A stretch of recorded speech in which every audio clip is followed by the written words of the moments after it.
नमस्कार दोस्तों, MD defence school के यूट्यूब चैनल पर आप सभी का स्वागत है। मैं विनोद शर्मा आज एक नए टॉपिक के साथ। आज का हमारा टॉपिक है विकारी व अविकारी। अविकारी को ही हम अव्यय कहते हैं और पद, जो हमने शब्द में पढ़ा था व्याकरणिक प्रक्रिया के आधार पर शब्द के दो भेद विकारी और अविकारी। अब हम इनके बारे में बातें करेंगे डिटेल से। देखो, विकारी शब्द जिन शब्दों में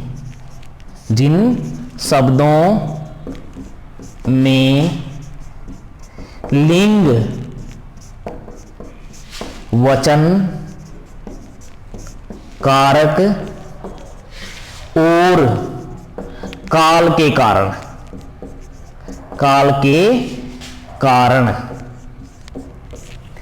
परिवर्तन होता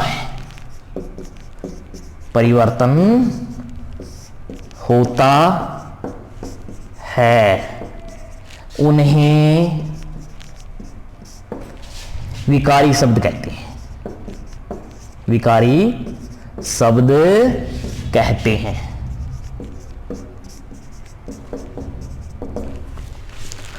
जिन शब्दों में लिंग, वचन, कारक और काल के कारण परिवर्तन होता है उन्हें विकारी शब्द कहते हैं। जैसे मोहन, पुस्तक, मित्र आदि।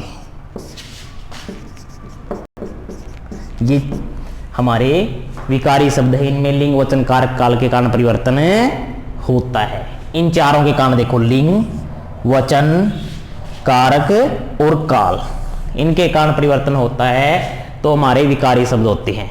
विकारी शब्द के हमारे चार भाग हैं। पहला है संज्ञा, दूसरा है सर्वनाम, तीसरा है हमारा विशेषण और चौथा है हमारा क्रिया। ये विकारी शब्द के हमारे चार भाग है, संज्ञा, सर्वनाम, विशेषण और क्रिया। अब हम बात करते हैं अविकारी की। अविकारी इसका विपरीत है। जिन शब्दों में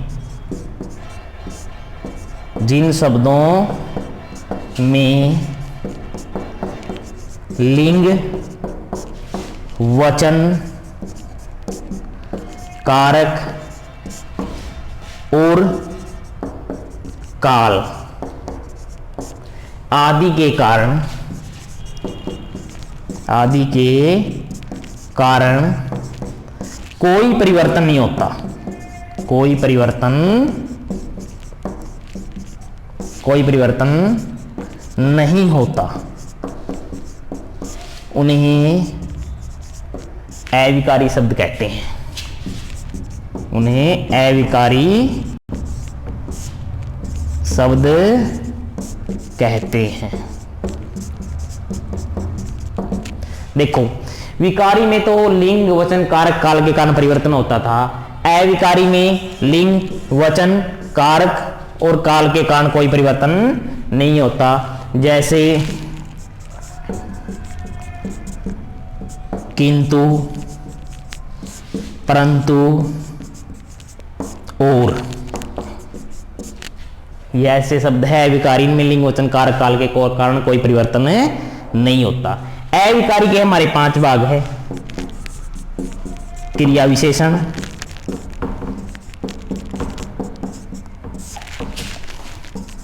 संबंध बोधक,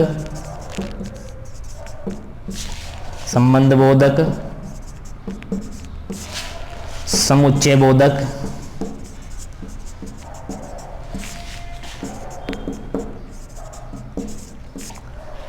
विस्मयादि बोधक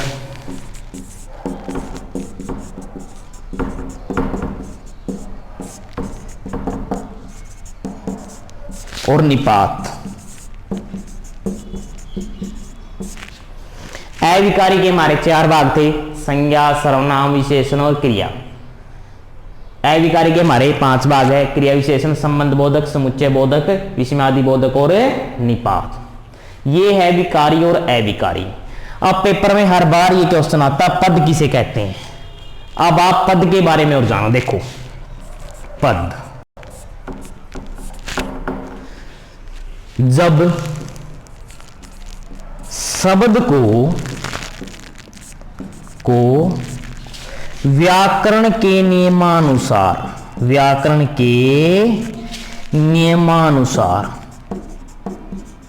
यानी व्याकरण के नियम के अनुसार वाक्य में प्रयोग करते हैं, वाक्य में प्रयोग करते हैं, तब वह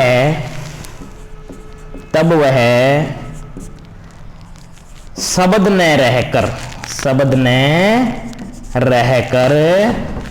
पद बन जाता है, पद बन जाता है। हर बार पेपर में क्वेश्चन आता है, पद किसे कहते हैं। जब शब्द को व्याकरण के नियमानुसार वाक्य में प्रयोग करते हैं, तब वह शब्द न रहकर पद बन जाता है। उदाहरण देखो, राम कुत्ता डंडा मारा, राम कुत्ता डंडा मारा। ये हमारे चारों अलग अलग एक शब्द है, ये भी शब्द है, ये भी शब्द है, ये भी शब्द है। राम कुत्ता डंडा मारा, अब ये हमारे शब्द है। जब हम इसको वाक्य में प्रयोग कर देंगे ना, तो ये शब्द न रहकर पद बन जाएंगे। देखो, राम ने कुत्ते को डंडे से मारा। अब ये क्या है, राम क्या है, राम एक पद बन गया। कुत्ता क्या है, कुत्ता एक पद बन गया। डंडा क्या है, डंडा क्या है, एक पद बन गया। मारा क्या है, एक पद बन गया। अब ये सारे के सारे पद बन गए। राम ने कुत्ते को डंडे से मारा। पहले अलग अलग क्या थे, राम कुत्ता डंडा मारा। अब ये अलग अलग थे, ये शब्द थे। शब्द एक स्वतंत्र इकाई है। स्वतंत्र क्यों है, क्योंकि यह वाक्य से बाहर है। शब्द एक स्वतंत्र इकाई है, वह वाक्य से बाहर रहता है। परंतु पद क्या है, व्याकरण में बंधी हुई इकाई है, ये बात हमें अवश्य ध्यान रखनी है। जो शब्द है ना, शब्द एक स्वतंत्र इकाई है, वो आजाद रहता है। जब उसको व्याकरण के नियमानुसार वाक्य में प्रयोग कर दिया, तब वह पद बन जाएगा। और पद क्या है, पद व्याकरण के नियमों में बंधी हुई इकाई है।